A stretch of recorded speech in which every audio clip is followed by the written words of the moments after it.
निशितं वा रततुल्यवेगं जितेन्द्रियं बुद्धिमतां वरिष्ठं वातात्मजं वानरयुद्धमुख्यं श्रीरामदूतं शरणं प्रपद्ये श्रीरामदूतं शरणं प्रपद्ये श्रीरामदूतं शरणं प्रपद्ये। बोलो बांके बिहारी लाल की जय, बोलो कार्तिक महात्म की जय, बोलो गंगा मैया की जय, बोलो दुर्गा माता मंदिर की जय, बोलो सत्य सनातन धर्म की जय, बोलो कृष्ण भक्तों की जय। मंगल भवन अमंगल हारी, मंगल भवन जब सो दशरथ अजित बिहारी, जब सो दशरथ जय रघुनंदन जनक किशोरी, जय रघुनंदन सीताराम मनोहर जोड़ी, सीताराम राजा राम जानकी रानी, राजा राम आनंद अवध अवध रस भानी, आनंद कोमल चितरति दीन दयाला, कोमल चितरति दीन दयाला, तारक बिनु रघुनाथ कृपाला, तारक बिनु रघुनाथ कृपाला, माधव मोहन मदन मुरारी, माधव मोहन मुरलीधर गोवर्धन धारी, मुरलीधर जाती रही भावना जैसी, जाती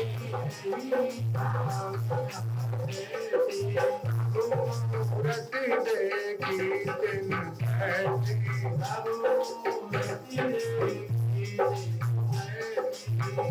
पर कृपा राम की होई,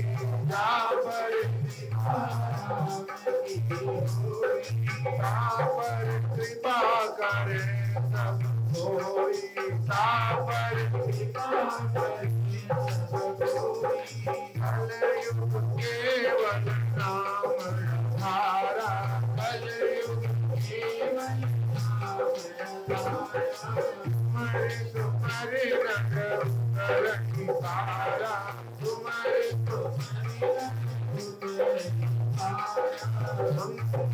भवन धारी, भवन दशरथ बिहारी,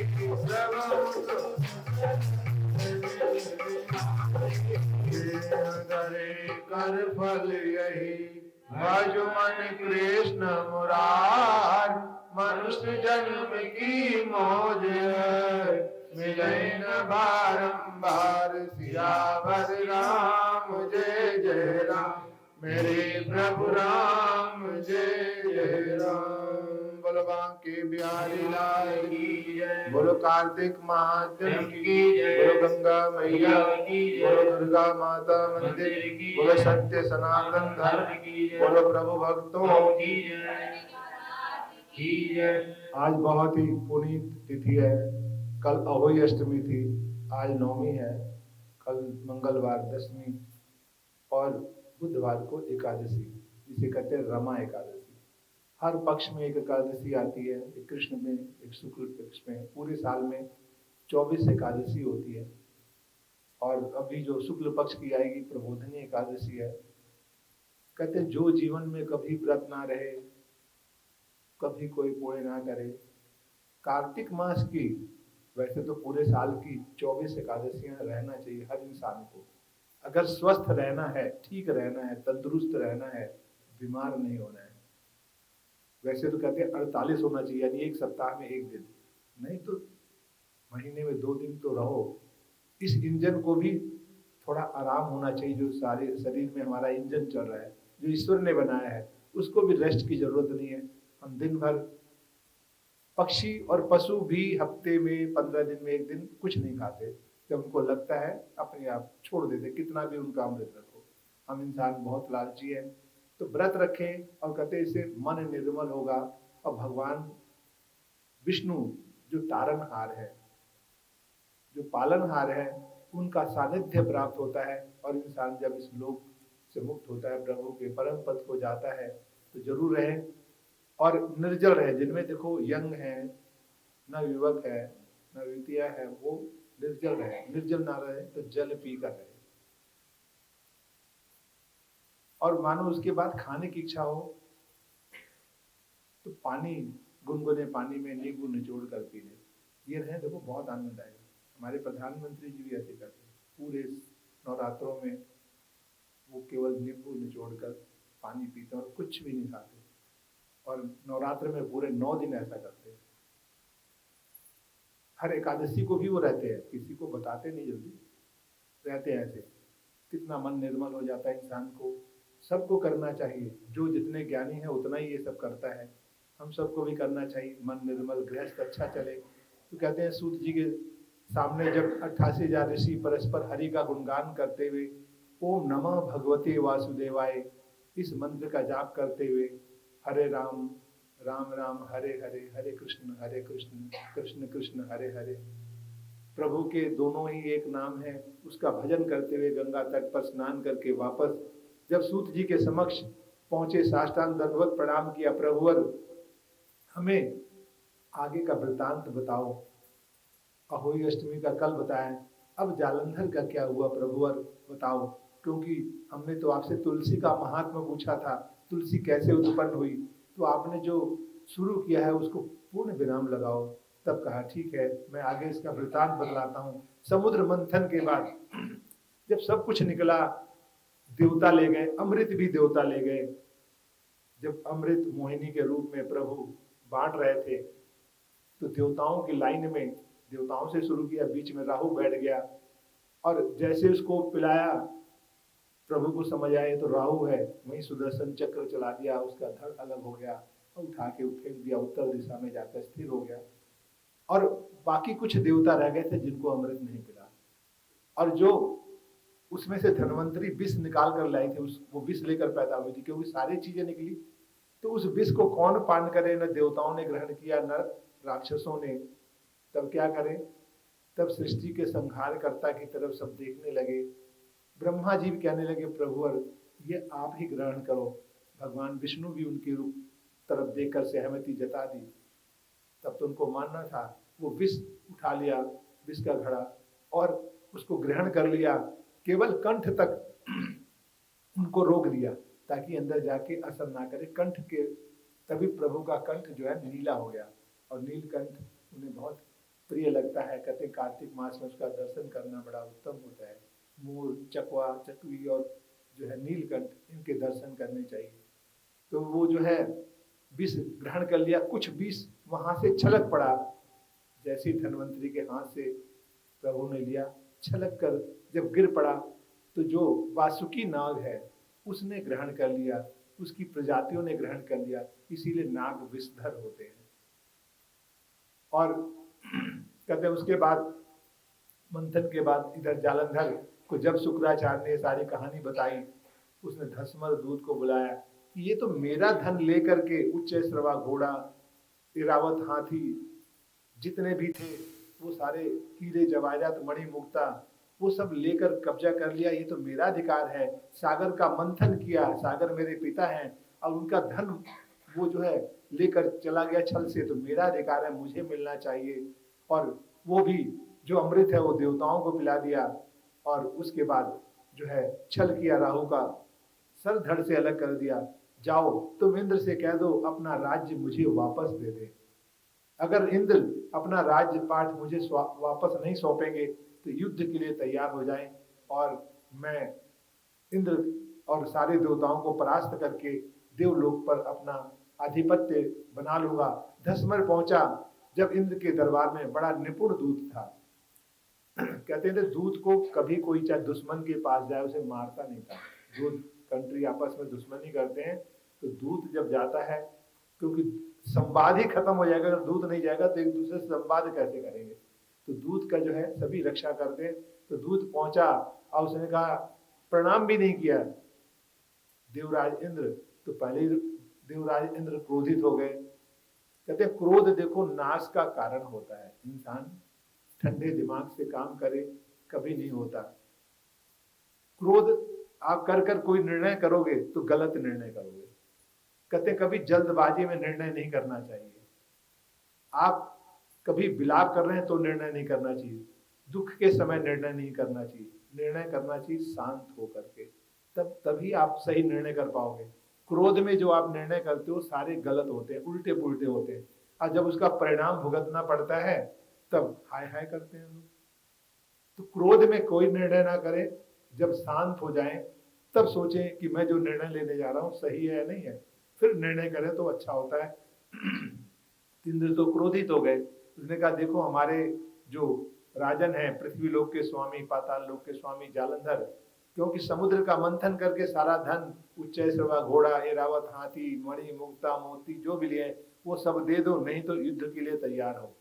अब दूत के मुख से ऐसे वचन सुने और इंद्र क्रोधित हो गए। तो क्रोध को देखकर धसमर की कहीं मुझे भस्म ना कर दें। कहने लगा ये मेरे शब्द नहीं है, ये हमारे जो राजन जालंधर है उनके शब्द मैंने ऐसे ही आपको बता दिया, उसमें कोई हेर फेर नहीं किया।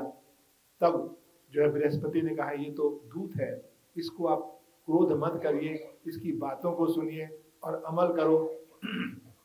तब इंद्र ने कहा नहीं, तुम जाओ यहाँ से, हम कुछ भी नहीं देंगे, क्योंकि समुद्र की गलती है, सागर की गलती है। जब पर्वत सारे मेरे क्रोध से मैंने वर्षा की वृष्टि की, उन्होंने आकर रोकने की कोशिश की और मेरे भयंकर गर्जना से डर के मारे समुद्र के तलहटी में छिप गए। पूरा समुद्र जो है ना पर्वत होता है नीचे, कहीं ऊपर कहीं नीचे, जैसे आप हिमालय देख रहे हो ऐसी श्रृंखलाएं जो है समुद्रों में भी है। उनका समुद्र ने अपना स्थान दे दिया, तो वो तो जो है उसने गलत किया, उसी का परिणाम है कि मैंने ये सारा हरण कर लिया और हम कुछ भी नहीं देंगे। धसमर उसी तरह से वापस आ गया, जालंधर को सारी बात बतलाया कि कुछ भी आपको मिलने वाला नहीं है। तो उन्होंने शुंभ निशुंभ को बुलाया, दोनों सेनापतियों को, कालनेमी को बुलाया, वीरभद्र, सबको बहुत बड़ी सेना एकत्रित करके कहा कि आप चलो और अमरावतीपुरी में, नंदनवन में, वहां हम घनघोर युद्ध करके हम देवताओं को परास्त कर देंगे। वहां पहुंचे, युद्ध शुरू हो गया, बहुत घनघोर। कहते युद्ध का पहले नियम होता था, जब सेना पहुंचती थी तो दुदुम्बी आज की तरह चोरों की तरह नहीं होते, छुप कर रात के अंधेरे में वार कर देते, होता ना अभी। पहले युद्ध का नियम होता था सूर्य उदय होने के बाद, ताकि सैनिक तैयार हो जाएं, खा पी के जाएं, फिर तो वापस आएंगे कि नहीं आएंगे पता नहीं। फिर जब दुदुम्बी बजती थी, दोनों की तरफ की सेनाएं लड़ती थी आमने सामने, तब वो ताकत की युद्ध था। ताकत, जिसमें ताकत होती थी वो जीतता था। और जैसे ही सायंकाल होने लगता था, सूर्य अस्त की तरफ हो, वहीं दुदुम्बी बज जाती थी, जो जहां है वहीं रुक जाता था। लेकिन अब जब अंधेरा होता है तो युद्ध शुरू होता है, देखते ना, दिन के उजाले में नहीं होता, अंधेरे में होता है, छुप छुप कर वार होता है। तभी तो कहते हैं कलयुग है ये।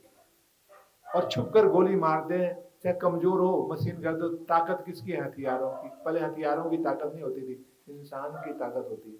हथियार से देखो इंसान हार सकता है, मन से जीत सकता है। जो मन जिसका मजबूत होता है ना, वो सबको हरा सकता है। 100 आदमी तलवार और वो लेके आ जाए और एक आदमी गरज दे बड़ी तेज से, तो डर के सब भाग जाएंगे, तलवार भी फीकी, बंदूक भी फीका हो जाएगा। आदमी के अंदर जो इंसान में मजबूती होती है कि मुझे कुछ भी हो ये करना है, जान की परवाह नहीं करता, तो सबको जीत लेता है। कहते हैं लोग नंगे आदमियों से बच कर रहो, बोलते हैं ना, क्यों? अरे बड़ा जिद्दी है, नंगा है, ये तो मानेगा ही नहीं, तो लोग उससे हाथ जोड़ लेते हैं, होता है ना, वो लेकर ही रहेगा। तो ऐसे ही जो जिद्दी है वो सब कुछ पा जाता है। तो जो है जालंधर की सेना वहां पहुंची, दुदुम्बी बजी, उधर से सारे देवता भी युद्ध के लिए तैयार हो गए। घनघोर युद्ध होने लगा और उस युद्ध में देवता भी मारे जाने लगे और जो जिन्होंने अमृत का पान नहीं किया था, जिन्होंने अमृत का पान किया था उनको तो कोई असर नहीं, जो बच गए थे वो मृत्यु को प्राप्त हो रहे थे। इधर जो राक्षस मर रहे थे वो तो उनके गुरु शुक्राचार्य, उनके पास एक ऐसी विद्या, संजीवनी विद्या थी, वो दैत्यों को जो है मुंह में डालकर स्पर्श करके उन्हें जो है जीवित कर देते थे। इधर जालंधर ने देखा कि मैं और मेरी सेना शुभ निशुम काल नेमी जिनका वध कर रहे हैं वो वापस जीवित हो जा रहे हैं, फिर युद्ध में आके खड़े हो रहे हैं। तब गुरु शुक्राचार्य से पूछा कि हे गुरुवर, ये क्या बात है, ये तो फिर से जीवित हो जाते हैं, आपके पास मृत संजीवनी है और किसी के पास तो है ही नहीं विश्व में, फिर देवता कैसे जीवित हो रहे हैं? उन्होंने कहा भाई आपको पता है मंदिराचल पर्वत पर बहुत सारी दिव्य औषधियां हैं, आपको पता है वही मंदिराचल पर्वत को उखाड़ करके जो है हनुमान जी लक्ष्मण को जीवित करने के लिए लंका में ले गए, और वो पर्वत का हिस्सा आज भी लंका में है, आज भी वहां पे दिव्य औषधि है उस पर्वत पर, आज भी वो सारे साक्ष्य हैं जो प्रभु के छोड़े हुए साक्ष्य हैं, आज भी लंका में है। लंका ने उसको पूरी तरह से सुरक्षित रखा हुआ है। तो कहते हैं वो जो मृत संजीवनी है, कहते हैं उस मंदिराचल पर्वत को तुम अगर हिम्मत है, तुम्हारे में ताकत है, उखाड़ लाओ, समुद्र में फेंक दो, तब बृहस्पति जी को मिलेगा नहीं, देवता जीवित नहीं होंगे और आप युद्ध जीत जाएंगे। बोलो बांके बिहारी। तो इस तरह से उसने तुरंत मायावी रूप बनाया, शिव का तो अंश था, शिव की शक्ति थी, अदरवाइज कोई मंदिराचल पर्वत को उखाड़ सकता था? मतलब ही नहीं। हनुमान जी ने भी क्यों उखाड़ा? क्योंकि वो भी तो शिव के अंश थे और ये भी शिव का अंश था। ये पहुंचा और उसके बाद बहुत विकराल रूप बनाया, और इतना विकराल कि उसका पैर नीचे और आसमान जो है सर, और पूरी तरह से पर्वत को उखाड़ ले जाकर अपने समुद्र की तलहटी में छिपा दिया। इधर देवताओं के गुरु बृहस्पति जी जब दोबारा औषधि लेने पहुंचे, वो तो आंख बंद करते थे, अंतर ध्यान होकर वहां पहुंच जाते थे, पहले थोड़ी पैदल जाते थे। पहले जो ऋषि थे आंख बंद करते थे और अपने तपोबल से उड़कर वहां चले जाते थे। तो वो पहुंच गए, देखा तो वहां तो कुछ भी नहीं, बहुत बड़ा गड्ढा, पर्वत गायब। तुरंत वापस आए युद्ध स्थल पर, इंद्र को बोला इंद्र अब भागने में भलाई है, युद्ध छोड़ दो, क्योंकि अब मैं देवताओं को जीवित नहीं कर सकता और युद्ध तुम हार जाओगे। मंदिराचल पर्वत को तो जालंधर पता नहीं कहाँ ले गया उखाड़ कर, फिर उन्होंने ध्यान किया वो तो समुद्र की तलहटी में है और ऐसी जगह छुपाया है कि उसकी रखवाली के लिए कुछ है, तुम पहुंच के कुछ कर भी नहीं सकते। और तब इंद्र ने बोला इतना बड़ा पर्वत कैसे उखाड़ लिया? उन्होंने कहा ये तो शिव का अंश है, पता है ना तुम्हें, और शिव का अंश है तो शिव जी का रूप है, वो कुछ भी कर सकता है, जो असंभव है वो भी कर सकता है, इसलिए यहाँ से सभी युद्ध स्थल को छोड़ दो। सारे देवता तितर बितर हो गए, सभी जो है सुमेरु पर्वत की कंदराओं में, वहां बहुत गुफाएं थी, तो देवता जब वहां से जाते थे तो वहीं जाके छिप जाते थे, राक्षसों से युद्ध के बाद कभी परास्त होते थे, उन कंदराओं में जाकर के छिप गए। इधर देखा जालंधर ने कि पूरा अमरावती खाली हो गया देवताओं से, वो अपनी सेना को लेकर गया, शुंभ निशुंभ को जो है वहां पर राज तिलक कर दिया कि आज से देव लोग को तुम संभालोगे, मैं तो फिर अपने नगर चला। जो पहले राजा विस्तार करते थे ऐसे ही करते थे, जिसको जीत लेते थे अपना प्रतिनिधि बिठा देते थे और आ जाते थे फिर से वापस करने। जैसे अंग्रेज भी भारत में आए तो क्या हुआ, अंग्रेज का राजा थोड़ी आया, उसने अपना गार्ड वाइस राय बनाया, बिठा दिया, हमारा प्रतिनिधि शासन करेगा, लूटो खसोटो ले जाओ। भारत को सबने लूटा, लोग कहते ना सोने की चिड़िया, आज भी भारत सोने की चिड़िया है, जितना ऐश्वर्य, जितना धन, जितने मणि मुक्ता, जितने हीरे जवाहरात आज भी भारत में है, लूटने के बाद भी वो अभी भी नहीं है। तभी लोगों का ललच आता था कहाँ लूटो, भारत को जाके। और हमारे लोग हमारे अतिथि देव भाव, अतिथि है, सम्मान करते थे और पीछे वो छुरा घोंप के जाते थे। और आज भी हम कहते फिर भी हम ठीक है, प्रसन्न है, क्योंकि हम किसी का बुरा नहीं चाहते, हमें विस्तार नहीं चाहिए, हम आनंद से जीवन जीने वाले लोग हैं। तो भारतीयों की एक है आज इस कोरोना युग में, तभी तो हम सुरक्षित हैं। देखो इतना बड़ा देश होकर पागल हो जाता, लेकिन हम लोग पूरी तरह सुरक्षित हैं। अब देखो सब बैठे हैं ना कोरोना पीरियड में, लोग कहते हैं 7,000 पेशेंट दिल्ली में आ रहे हैं, आप मेडिटेशन करते रहो, कीर्तन भजन करते रहो, कोरोना का बाप भी टच नहीं करेगा आपको। जिसकी इम्यूनिटी स्ट्रांग, कोरोना दूर भागता है डर के, भाई उसके पास नहीं आओ। जो कमजोर है पकड़ लो उनको, कमजोरों को पकड़ता है। तो आप मेडिटेशन किया करो, पहले आ जाओ, आधे घंटे बैठ जाओ आंख बंद करके, लंबी लंबी सांस खींचो, मतलब बराबर अनुपात में 10 सेकेंड में खींचो तो 10 में छोड़ो, और होल्ड करना भी सीखो। जितना होल्ड करोगे उतनी इम्यूनिटी बढ़ेगी, कोरोना जैसे कोई बीमारी पास में नहीं आएगी। तो मैं अभी अपने कई दोस्त हैं मेरे IAS हैं IPS हैं, उनको भी मैंने सिखाया करो, ये बचना है कोरोना से तो करो। कई डॉक्टर हैं उनको बताया तो वो भी कर रहे हैं, बहुत अच्छा है ये। तो आप जो है इस तरह से जालंधर वापस चला गया, आगे सुख शांति लक्ष्मी सब कुछ प्रदान हो, पुत्र जो है माता पिता का सेवक बने। देखो कभी लोग कहते हैं हम बहुत धर्म करते हैं फिर भी हमारे पुत्र ठीक नहीं है, बच्चे ठीक नहीं है। प्रभु यही तो परीक्षा लेता है। राजा हरिश्चंद्र की परीक्षा ली, कितने बड़े दानी थे, दान देते समय उनकी नजरें झुक जाया करती थी। कभी तुलसीदास जी ने भाई कहां से आपने सीखा है, किस तरह से आपकी आंखें जो है लज्जा से झुक जाती हैं दान देते हो, कहते प्रभु ये तो ईश्वर की माया है, देने वाला तो वही है, मुझे माध्यम बना दिया है, यानी देनहार कोई और है, जो देवत दिन रैन लोग भरम हम पर करें तो सो नीचे नहीं। और एक और धन में सुख शांति लक्ष्मी का वास हो, सभी भक्तों के जो दुर्गा माता मंदिर में आते हैं उन सबका कल्याण हो, और जो नहीं आते उनका डबल कल्याण हो। वहां के दूसरों का ज्यादा कल्याण, उनका डबल क्या 4 गुना कल्याण हो, और जो आते हैं उनका तो कल्याण नहीं। मैं कहता हूँ ना जितना लोगों का भला सोचेगे उसका डबल आपका आएगा।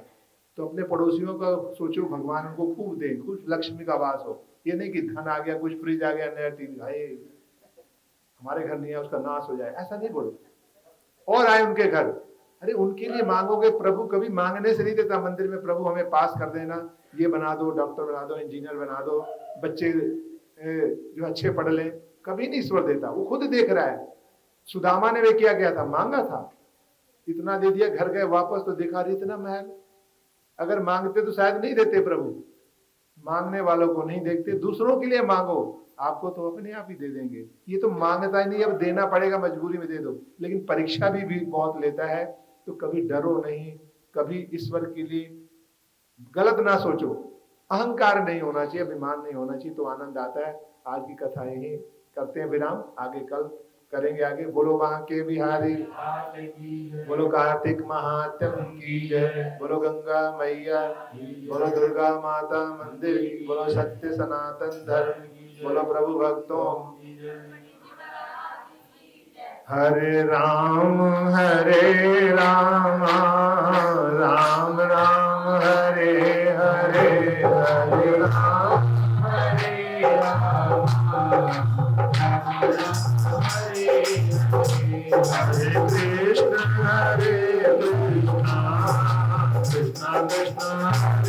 हरे, हरे राम राम राम हरे हरे, हरे कृष्ण कृष्ण कृष्ण हरे हरे, हरे राम राम राम हरे हरे, हरे कृष्ण कृष्ण कृष्ण हरे हरे। नमो भगवते वासुदेवाय, नमो भगवते वासुदेवाय, नमो भगवते वासुदेवाय, नमो भगवते वासुदेवाय, नमो भगवते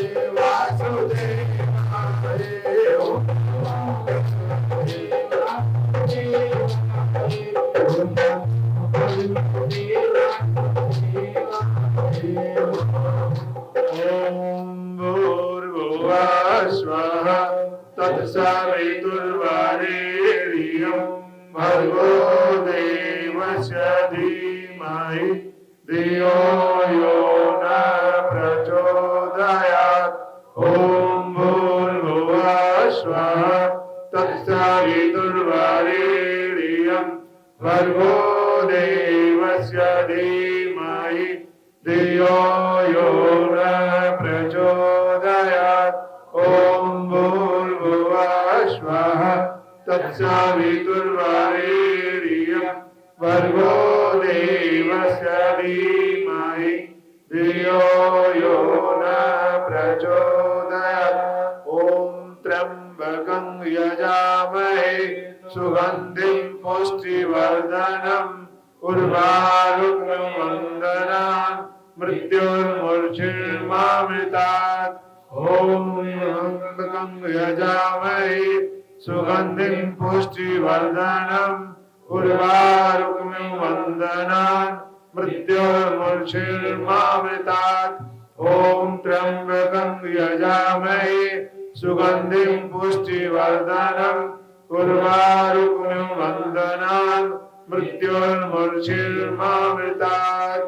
बोलो बांके बिहारी लाल की जय, बोलो कार्तिक महात्म की जय, बोलो गंगा मैया की जय, बोलो सत्य सनातन धर्म की, बोलो दुर्गा माता मंदिर की, बोलो प्रभु भक्तों की जय